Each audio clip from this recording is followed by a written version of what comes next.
बिहार में कुल 243, गंभीरता से सुनिएगा अजय जी, आपके दर्शक भी इसको ध्यान से देंगे। बिहार में कुल 243 सीट है विधानसभा का, जिसमें 100 सीट प्रभावित करता है मिथिलांचल का। झारखंड अलग कट करके हुआ तो 81 सीट मिला, और अगर उधर कट करके चला जा रहा है 100 सीट तो क्या मिलेगा? 38 जिला है बिहार में, 38 जिला है, जिसमें से कि 18 जिला 18 जिला इसमें आता है, मिथिलांचल में आता है। तो जिस क्षेत्र से अगर 100 सीट आ रहा हो, अगर उस पर कब्जा कर ले तो फिर इधर आ जाए। तो राबड़ी देवी अपनी पॉलिटिक्स, मतलब आरजेडी इस पॉलिटिक्स से चल रहा है। और इनके जो सांसद है मनोज झा, वो भी चाह रहे हैं, उन्होंने भी डिमांड रखा है, वो भी बयानबाजी कर रहे हैं कि मिथिलांचल को अलग कर देना चाहिए। इसकी भाषा को भी, जैसे असमी को भाषा को, प्राकृत भाषा को जो दर्जा दिया गया है, उसी तरह से मिथिला भाषा को भी अलग से दर्जा मिला। हालांकि 8वीं अनुसूची में मिथिलांचल की भाषा शामिल हो गई है। और सर्वे के हिसाब से, सर्वे जो हुआ था, अभी सर्वे का जो हिसाब हुआ था, उसमें मंडल कमीशन लागू हो जाने के बाद यादवों की संख्या नौकरी में बढ़ गई है। लगभग 3 लाख लोग सरकारी नौकरी में हैं, यादव लोग। और कुशवाहा, कुर्मी और कोयरी, ये लोग लगभग 2.5 लाख हैं। भूमिहार लोग 2 लाख के आसपास है। राजपूत लोग 2.25 लाख है। पंडित भी 2.25 लाख है। और कायस्थ समुदाय, जो सबसे ज्यादा नौकरी करने वाला माना जाता था अजय जी, वो गिर गया है। मात्र 52,000 कायस्थ के बच्चे या कायस्थ जाति के लोग सरकारी नौकरी में हैं। तो कायस्थों का झुकाव या तो सरकारी नौकरी से कम हो गया है, प्राइवेट सेक्टर में जाना चाहते हैं, या फिर जैसे भी इसको इस हिसाब से देखा जाए तो सारी पॉलिटिक्स को लेकर के नीतीश कुमार चल रहे हैं उस हिसाब से। अब आप देख लीजिए कि आज के दिन में भी यादव समुदाय का जो प्रतिशत है वो ज्यादा है। और यादव लोग, आज के नेता आज भी लालू यादव ही हैं अजय जी, दूसरा कोई यादव पैदा नहीं लिया है या नहीं बन पाया है। और लोग मानते भी नहीं है कि वो दूसरा कोई है। हालांकि भारतीय जनता पार्टी के तरफ से नंदकिशोर यादव एक है, जो शुरू से भारतीय जनता पार्टी में रहे हैं, विद्यार्थी परिषद से वो उनकी उपज हुई है, और वे भी बिहार में विधानसभा अध्यक्ष भी हैं। तो अभी राजनीति 3 तरफा चल रही है, और नीतीश कुमार और चिराग पासवान, हरिजन और अत्यंत पिछड़ा बोले तो ये दोनों जन मिला करके जो राजनीति करेंगे तो कोई नया घोल जरूर आएगा यहाँ पर बिहार में, जो हमें दिखाई दे रहा है। तो अब देखना यह है कि क्या इनकी गठबंधन होती है, और ये भारतीय जनता पार्टी अब अगली राजनीति क्या कर पाती है। हालांकि अभी भारतीय जनता पार्टी का सीट ज्यादा है, 57-58 सीट जदयू के पास है, फिर भी ये समर्थन दी हुई है और उन्हीं को मुख्यमंत्री बनाई है। कई साल से, कई टर्म से भारतीय जनता पार्टी को एक मुख्यमंत्री नहीं मिल पाया है अजय जी। शुरू से ही नीतीश कुमार मुख्यमंत्री हैं और अभी आगे भी चल रहे हैं। मुख्यमंत्री पद छोड़ना भी नहीं चाहते हैं नीतीश कुमार, जैसा उनकी एक्टिविटीज से लगता है। तो उसके तहत जो राजनीति अभी हो रही है, एक तो बात है, चाहे भारतीय जनता पार्टी हो चाहे नीतीश कुमार हो, एजेपी जो है रामविलास पासवान की पार्टी, उसको स्टेबल तो कर दिया। इस बार 5 चुनाव में लड़े, 5 सांसद जीते। झारखंड में एजेपी विधानसभा चुनाव में 1 सीट पर लड़ी, वो सीट भी निकाल दी। तो इन हरिजन, जो इससे शेड्यूल कास्ट के लोग हैं, उनका झुकाव चिराग पासवान की तरफ बढ़ता दिखाई दे रहा है। और उसमें अगर नीतीश कुमार जैसा खिलाड़ी मिल जाए तो बढ़िया खेल हो सकता है, ये दिखाई दे रहा है। जो संजय जी, मैं आपसे एक चीज जानना चाहता हूं, क्योंकि चुनाव साल भर के अंदर बिहार में भी है, और जिस तरह से चुनावी सरगर्मी तेज दिख रहा है स्टेट में, और जिस तरीके से पुराने दलों का एक दूसरे के साथ जो खटपट था वो खत्म होता, जैसे कि एलजेपी चिराग का नीतीश के साथ, नीतीश का चिराग के पास जाना, चिराग के ये 24वें स्थापना दिवस में एलजेपी के प्रेजेंट होना और आशीर्वाद देना। इसके पहले भी लालू जी के पुत्र के साथ भी इनके बड़े अच्छे, क्योंकि वो हमेशा चाचा और भतीजे का रिश्ता मेंटेन रहता है दोनों का।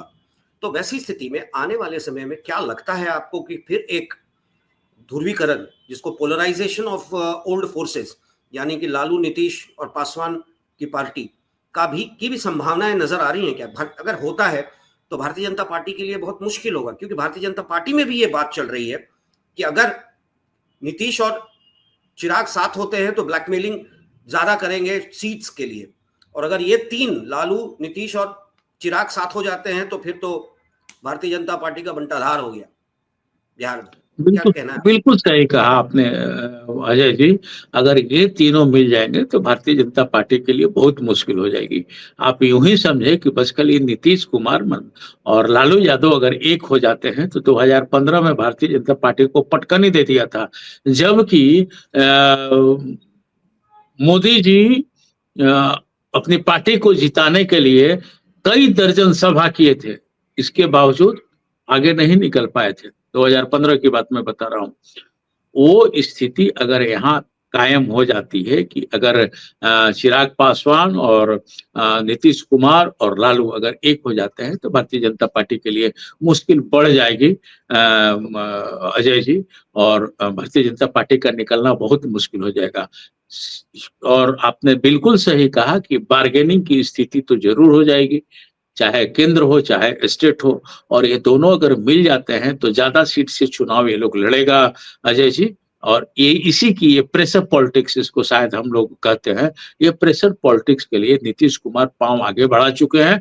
अब देखना यह है कि भारतीय जनता पार्टी इनके पांव को किस तरह से समेटेगी, क्योंकि भरी मन से नीतीश कुमार जी ने कहा था, मोदी जी को वादा दिया था, वचन दिया था कि मैं अब आपको छोड़कर नहीं जाऊंगा। लेकिन राजनीति में कसम वादे, प्यार वफा, ये सब बातें हैं, बातों का क्या, ये अक्सर नीतीश कुमार जी के साथ देखा गया है। कभी भतीजा के साथ सरकार बनाए हैं, कभी भाजपा के साथ सरकार बनाए हैं, तो ये सब चीज चलते रहा है। तो राजनीति में कुछ भी कहना, वर्तमान राजनीति में ऐसा पहले नहीं था। पहले की राजनीति में कुछ सिद्धांत हुआ करता था, अब तो कुछ भी। देखिए अभी तक महाराष्ट्र में एक मुख्यमंत्री का चुनाव नहीं हो पाया कि कौन मुख्यमंत्री बनेगा, कौन मुख्यमंत्री बनेगा। ये जी इस शीतकालीन सत्र में जो बातें आ रही थी, जो 14 बिल आने वाले थे, उसमें एक बिल बहुत इंपॉर्टेंट बिल था, वक्फ अमेंडमेंट बिल 2024। उस वक्फ प्रॉपर्टीज को लेकर, जो माइनॉरिटी के प्रॉपर्टीज, वक्फ बोर्ड के जो प्रॉपर्टीज है, उनको लेकर अमेंडमेंट बिल जो 2024 का आने वाला लाने की कोशिश थी। वो अगस्त में वो मूव हुआ था पार्लियामेंट में, उसको जॉइंट पार्लियामेंट्री कमेटी को भेज दिया गया था, और भारतीय जनता पार्टी के सूत्रों का कहना था कि इस सत्र में उसको पास कराने के लिए लाया जाएगा। हालांकि आया नहीं। शायद उसके पीछे दो कारण हैं। टीडीपी, चंद्रबाबू नायडू का खुलकर कहना, उनकी पार्टी का खुलकर कहना कि वो इस बिल का समर्थन नहीं करते। दूसरी तरफ बिहार में नीतीश जी के लिए बड़ा मुश्किल हो जाएगा, क्योंकि नीतीश जी अगर वक्फ का साथ देते हैं तो पूरी तरह से मुस्लिम वोट से कट जाएंगे, यानी कि उसका फायदा लालू जी को मिल जाएगा। और नीतीश जी इसको खोना नहीं चाहते, अपनी राजनीतिक पकड़ को बिहार में बनाए रखने के लिए। भारतीय जनता पार्टी के लिए बड़ा मुश्किल हो गया। वक्फ बिल इस बार नहीं आ रहा है। वो बजट तक, जो बजट अभी जो सेशन चल रहा है, इस सेशन तक जेपीसी ने उसको रोक दिया है। जेपीसी उस पर चर्चा, उस पर डिस्कशन, उसमें क्या क्या चेंजेस करना है वो करेगी। तो ये नीतीश जी की भी तो मजबूरी है, भारतीय जनता पार्टी की तो मजबूरी है ही। देखिए हम आपको बता दें कि मुसलमान वोट भी जदयू को मिलता है। शुरू से मुसलमान वोट भी ले लेते हैं नीतीश कुमार, और मुसलमानों के प्रति इनकी कोई ठोस क्या बताएं, कोई ठोस योजना नहीं है कि उनके विरुद्ध कोई हम गलत स्टेप ले, गलत काम करें या कभी दबाएं। ये वहाँ बिहार के मुसलमान आप देखते भी होंगे, स्वतंत्र रहते हैं और खुले मन से जो काम करना होता है वो करते हैं। मुसलमानों के बीच भी नीतीश कुमार लोकप्रिय हैं। जदयू अपने आप को, ये लोग समाजवाद की बात कहते हैं और समाजवादी विचारधारा से अपने आप को जोड़ते हैं लोग। तो इनके यहाँ सिर्फ इंसान है, जाति धर्म की कोई बात नहीं होती है, जैसा कहते हैं। हालांकि भारतीय जनता पार्टी का समर्थन जरूर करते हैं, लेकिन ये इनके साथ मुसलमान हैं। 17% अगर मुसलमान है तो आप ये बात मान करके चलिए कि 6 से 7% मुसलमान जदयू को जरूर वोट करते हैं। और इनके कई समर्थक भी हैं जो नीतीश कुमार को प्यार करते हैं। वक्फ बोर्ड पर सिर्फ चंद्रबाबू नायडू ही नहीं, नीतीश कुमार भी अड़ गए हैं और इन दोनों के अड़ने के कारण ही ये बिल अब अप्रैल में जाने की संभावना दिखलाई दे रही है कि 29 अप्रैल या 30 अप्रैल के पहले इसको ले जाया जाएगा। लेकिन उस वक्त भी कुछ नहीं हो पाएगा।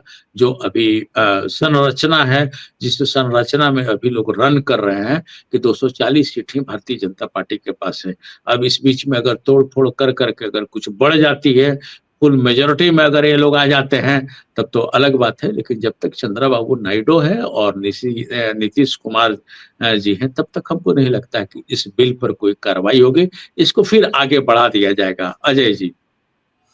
चलिए, अच्छा लगा आपसे, क्योंकि देखिए चुनावी साल है बिहार का और इस बार देखना है कि वाकई में क्या होता है। क्या नीतीश बीजेपी के साथ रहते हैं, क्या चिराग नीतीश बीजेपी के साथ रहते हैं, या फिर नीतीश, जैसा कि इतिहास गवाह है, आरजेडी लालू जी के साथ और चिराग के साथ मिलकर एक अलग दल घटक के रूप में सामने आते हैं। दूसरी तरफ आप झारखंड की बात हम करें तो झारखंड में ये देखना है कि हेमंत जी क्या 1.36 लाख करोड़ का जो कोल्ड ड्यूज है वो वसूल कर पाते हैं केंद्र से, या सिर्फ चुनाव के बाद का एक नैरेटिव उनका रह जाएगा। चलिए वेट करते हैं इसके लिए। इन चीजों पर हम फिर बात करेंगे आपसे। अच्छा लगा बात करके आपसे। हमारे दर्शकों को आपने काफी विस्तार से चीजों को समझाया और मैं यही कहूंगा, देखते रहिए न्यूज़ नशा। जी संजय, धन्यवाद।